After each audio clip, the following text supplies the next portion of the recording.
Hello friends. आज हम discuss करने वाले हैं ईसीजी। ईसीजी की फुल फॉर्म होती है इलेक्ट्रोकार्डियोग्राम, और जो इसको हम इलेक्ट्रोकार्डियोग्राफी भी कहते हैं। बेसिकली जो कंसेप्ट क्या होता है ईसीजी का, जो प्रिंसिपल है वो क्या है कि जो हमारा हार्ट होता है उसके अंदर बहुत सारी मसल्स होती हैं। उन मसल्स के अंदर जो भी फ्लक्चुएशन आ रहे हैं, जो भी डीपोलराइजेशन हो रहा है या रीपोलराइजेशन हो रहा है, उन सब का एक रिकॉर्ड तैयार करना होता है बेसिकली, ठीक। और एक रिपोर्ट के माध्यम से उनको समझा जाता है। तो ईसीजी का बेसिक कंसेप्ट समझने के लिए सबसे पहले हमको अपने जो हमारे अंदर जो ब्लड वॉल्यूम होता है या जो फ्लूइड होता है उसकी इलेक्ट्रिकल एक्टिविटी को समझना पड़ेगा, ठीक। तो जो हमारी ह्यूमन बॉडी होती है,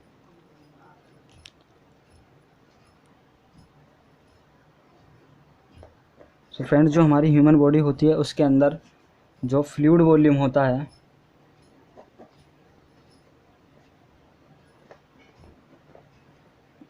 जो फ्लूइड वॉल्यूम होता है वो बेसिकली इलेक्ट्रिकली कंडक्टिव होता है। ओके फ्रेंड्स, बेसिकली आपका इलेक्ट्रिकली कंडक्टिव होता है। अब हमको समझना है कि ये इलेक्ट्रिकल कंडक्टिव कैसे होता है, क्या होता है इसके अंदर। इसका सिंपल सा रीज़न है कि हमारी बॉडी के अंदर इलेक्ट्रोलाइट्स होते हैं, ठीक। अब जब ये इलेक्ट्रोलाइट मूव करते हैं तो इलेक्ट्रिकल इम्पल्स जनरेट होते हैं। जब ये इलेक्ट्रोलाइट मूव करते हैं तो इलेक्ट्रिकल इम्पल्स जनरेट होते हैं, और इन्हीं इलेक्ट्रिकल इम्पल्स को इलेक्ट्रोकार्डियोग्राम, जो एक टेक्निकल मशीन होती है, उस मशीन के थ्रू रिकॉर्ड कर लिया जाता है, और इसी प्रोसेस को इलेक्ट्रोकार्डियोग्राफी कहते हैं, ठीक। सिंपल ईसीजी क्या होता है बेसिकली, ये हमने डिस्कस किया कि इसका प्रिंसिपल क्या है। और फ्रेंड्स जो ईसीजी होता है इसके अंदर बेसिकली आपका कुछ फ्लक्चुएशन होते हैं। मींस सपोज़ कोई मसल है, उसके अंदर कोई भी चेंजेस आ रहे हैं, या डीपोलराइजेशन हो रहा है, रीपोलराइजेशन हो रहा है, तो उसके अंदर बहुत सारे फ्लक्चुएशन होते हैं। उन फ्लक्चुएशन को हम सिंपल टर्म्स में समझेंगे। जैसे कि सबसे पहले आइए हम डेफिनेशन को समझते हैं ईसीजी की। सिंपली जो ईसीजी की डेफिनेशन है, जो फ्लक्चुएशन आएंगे, सपोज यहाँ पर कुछ भी आपका फ्लक्चुएशन आता है तो उसको समझना है, तो इसी से आपकी डेफिनेशन बनेगी। देखिए किस तरीके से कि the record of these electrical fluctuation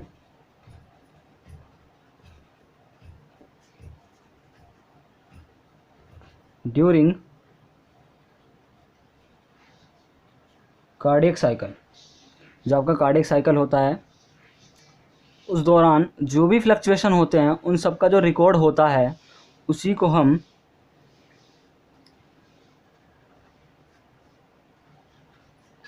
ECG कहते हैं, इलेक्ट्रोकार्डियोग्राम। ओके फ्रेंड्स, आइए समझते हैं अब हम नॉर्मल इलेक्ट्रोकार्डियोग्राम की बात करते हैं। यहाँ पर हम नॉर्मल ईसीजी के कंसेप्ट को समझते हैं बेसिकली। नॉर्मल ईसीजी में सपोज इसके अंदर एक टर्म आती है फ्लक्चुएशन, जैसा कि अभी हमने डिस्कस किया था। फ्रेंड्स आइए समझते हैं फ्लक्चुएशन क्या होता है, ठीक। सपोज ये आपकी कार्डियक मसल है, ये आपकी कोई भी कार्डियक मसल है। इसके अंदर क्या होता है कि डीपोलराइजेशन होता है।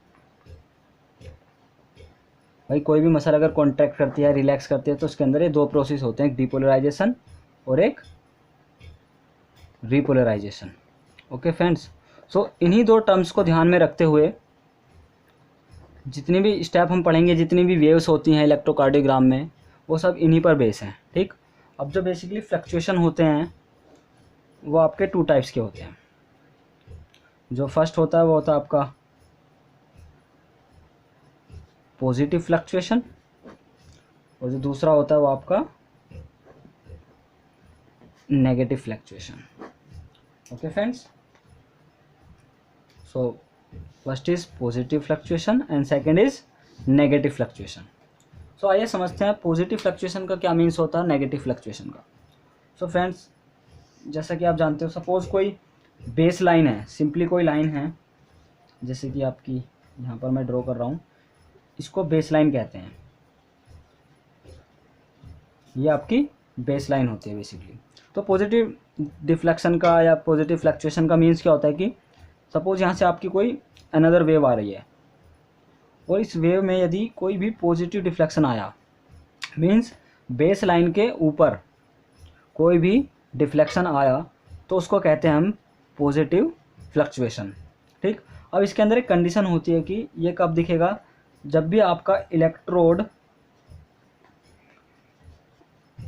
पॉजिटिव होता है तभी आपका पॉजिटिव डिफ्लेक्शन होता है. मीन्स जब भी आपका इलेक्ट्रोड पॉजिटिव होता है तभी आपका पॉजिटिव फ्लक्चुएशन होता है. ओके फ्रेंड्स, या आप इसको कह सकते हो कि पॉजिटिव डिफ्लेक्शन होता है. अब इसी तरीके से इसमें भी बेस लाइन होती है. ये आपकी बेस लाइन हो गई और सपोज कोई वेव आ रही है और उसमें बेस लाइन से नीचे फ्लक्चुएशन होता है, बेस लाइन के नीचे फ्लक्चुएशन होता है, तो उसको हम कहते हैं नेगेटिव फ्लक्चुएशन या नेगेटिव डिफ्लेक्शन. ओके फ्रेंड्स, सो इसके अंदर भी एक कंडीशन होती है कि इसके अंदर जो इलेक्ट्रोड होता है वो आपका नेगेटिव होता है. इसके अंदर इलेक्ट्रोड नेगेटिव होता है और इसके अंदर इलेक्ट्रोड आपका पॉजिटिव होता है. तो इस तरीके से हमने पॉजिटिव डिफ्लेक्शन और नेगेटिव डिफ्लेक्शन को अच्छे से समझ लिया. अब देखते हैं आइसो इलेक्ट्रिक लाइन का क्या मीन्स होता है. दोस्तों, अभी हमने पॉजिटिव डिफ्लेक्शन और नेगेटिव डिफ्लेक्शन को डिस्कस किया था. अब देखते हैं आइसो इलेक्ट्रिक लाइन में क्या होगा कि इसके अंदर कोई भी डिफ्लेक्शन नहीं होगा, ना तो इसके अंदर पॉजिटिव डिफ्लेक्शन होगा और ना ही इसके अंदर नेगेटिव डिफ्लेक्शन होगा. सो इसको किस तरीके से समझेंगे, no deflection from base line. आपकी जो बेस लाइन थी, ये कोई बेस लाइन है और यहाँ से कोई वेव आई, ये कोई अनदर वेव आ रही है और ये वेव सिंपली ऐसे ही निकल गई. इसके अंदर ना तो कोई पॉजिटिव डिफ्लेक्शन आया इस तरीके का और ना ही कोई नेगेटिव डिफ्लेक्शन है. तो इसीलिए ही इसको आइसो इलेक्ट्रिक लाइन कहते हैं. आइसो का मीन्स ही दोस्तों सेम होता है, वो अपनी पहली जैसी कंडीशन में सीधी ही निकल गई. सो दोस्तों, ये जो आइसो इलेक्ट्रिक लाइन होती है यही आपका सिंबल होती है कि जो जिसकी भी हम इलेक्ट्रोकार्डियोग्राफी कर रहे हैं वो डेड हो गया. सो ये डेड साइन होता है बेसिकली. ओके फ्रेंड, आपने देखा होगा मूवीज़ वगैरह में कि जो इस तरीके से कुछ जो स्क्रीन होती है उसके ऊपर इस तरीके से लाइन चलती रहती हैं और यदि ये लाइंस जो होती हैं आपकी सीधी हो जाती हैं तो जो हार्ट है मीन्स वो कोई एक्टिविटी नहीं कर रहा. ओके फ्रेंड्स, सो अब यहाँ पर एक वेव और होती है आपकी biphasic wave. Biphasic wave. So friends, ये क्या होता है, सपोज ये हमारी बेस लाइन है और इसी में यदि कोई अनदर वेव आई, पॉजिटिव डिफ्लेक्शन और नेगेटिव डिफ्लेक्शन दोनों हो जाए, ये पॉजिटिव डिफ्लेक्शन ये नेगेटिव डिफ्लेक्शन, तो उसको हम बाईफेजिक वेव कहते हैं बेसिकली. सो ये हमने सभी वेव्स को डिस्कस कर लिया, बेसिक कंसेप्ट हमने डिस्कस किया. सो फ्रेंड्स, अब हम डिस्कस करेंगे ईसीजी का डायग्राम. सो बेसिकली आपकी इस तरीके से ये वेव होती हैं, ये हमारी पी वेव और यहाँ पर ये क्यू वेव और इसी से ऊपर की तरफ जाती है आर वेव, फिर ये डाउनवर्ड आती है, फिर upward and then isoelectric line and this is a T wave and this is U wave. Okay friends, so आइए इसकी नेमिंग करते हैं. सिंपली ये आपका पी वेव होता है, ये क्यू वेव होता है, ये आर वेव होता है, ये एस वेव होता है, ये टी होता है और ये आपका यू होता है. सो अब हम देखते हैं इसमें हमको डिस्कस किस किस चीज़ के बारे में करना है. सिंपली हमको फर्स्ट पॉइंट है हमारा पी वेव के बारे में डिस्कस करेंगे and then second QRS complex. देखो ये जो QRS कॉम्प्लेक्स है इसके बारे में डिस्कस करेंगे। तो इसके अंदर हम क्या क्या डिस्कस करेंगे, सिंपली क्यू वेव के बारे में, आर वेव के बारे में और एस वेव के बारे में। And then third point is T wave और फोर्थ होता है आपका U wave. Okay friends, so आइए डिस्कस करते हैं सिंपली सबसे पहले पी वेव के बारे में।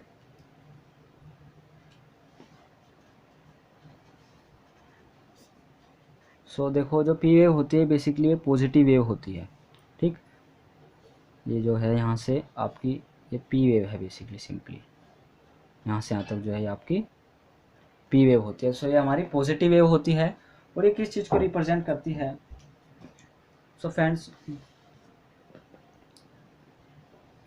ये रिप्रेजेंट करती है जो हमारा एट्रिया होता है उसके अंदर कोई भी चेंजेस आ रहा है, मस्कुलर एक्टिविटी हो रही है तो उसको शो करेगी ये। सो एट्रियल डीपोलराइजेशन को रिप्रेजेंट करती है, एट्रियल डीपोलराइजेशन को। ओके फ्रेंड्स, और इसके साथ साथ ये जो हमारा एससी नोड होता है और हमारा एवी नोड होता है उसको भी शो करती है। उसके थ्रू जो इम्पल्स होते हैं, हमारा जो पूरा एट्रिया कॉन्ट्रैक्ट होता है, मीन्स जो एट्रियल सिस्टोल होता है उसको शो करती है। और जो पी वेव का ड्यूरेशन होता है वो 0.1 सेकेंड का होता है बेसिकली। सो हम यहाँ पर बेसिक कंसेप्ट डिस्कस करने हैं सिंपल, और हम डिस्कस करेंगे QRS कॉम्प्लेक्स। ओके फ्रेंड्स, सो QRS कॉम्प्लेक्स जो होता है ये आपका वेंट्रिकुलर डिपोलराइजेशन को शो करता है, वेंट्रिकुलर डिपोलराइजेशन। ओके फ्रेंड्स, अब इसके अंदर आप देख रहे हो यहाँ पर क्यू वेव भी है, आर वेव भी है, एस वेव भी है। तो सबसे पहले क्यू वेव को देखते हैं। ये जो क्यू वेव है ये किस चीज़ को शो करेगी। सो फ्रेंड्स आप बेसिकली जानते हो कि जो हमारा इंटरवेंट्रिकुलर सेप्टम होता है, सपोज ये हमारा मैंने 4 चैम्बर बनाए हार्ट के, ठीक। सो जो ऊपर होते हैं हमारे एट्रियम होते हैं। सो ये वहाँ right atrium, left atrium, right ventricle and left ventricle.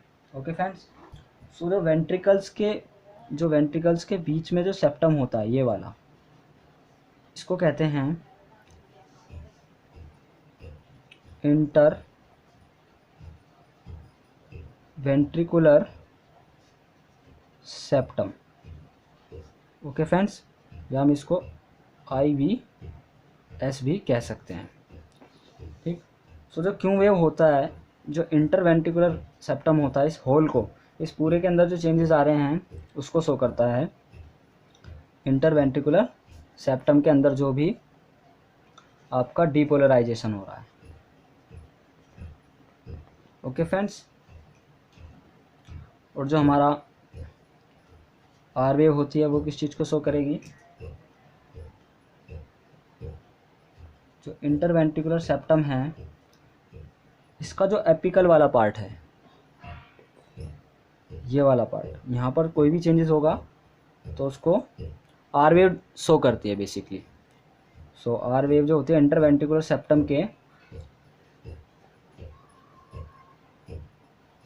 Apical portion में जो भी डीपोलराइजेशन होता है उसको शो करती है।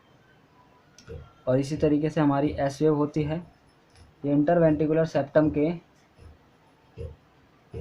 बेस पोर्शन में जो भी डीपोलराइजेशन होता है उसको शो करती है।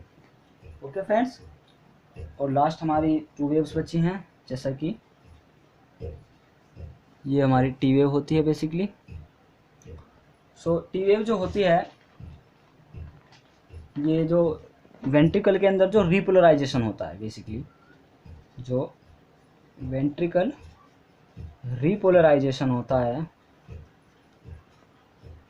ये उसको रिप्रेजेंट करती है। And the finally is you wave. Okay friends, तो यू वेव होती है ये आपकी रेयरली सीन होती है। ओके फ्रेंड्स, ये आपकी रेयरली अपीयर होती है।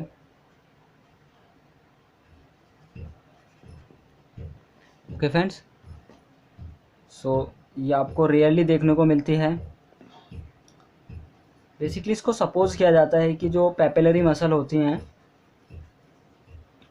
जो पैपिलरी मसल के अंदर जो रीपोलराइजेशन हो रहा है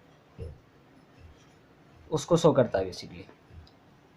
सो थैंक यू फ्रेंड्स।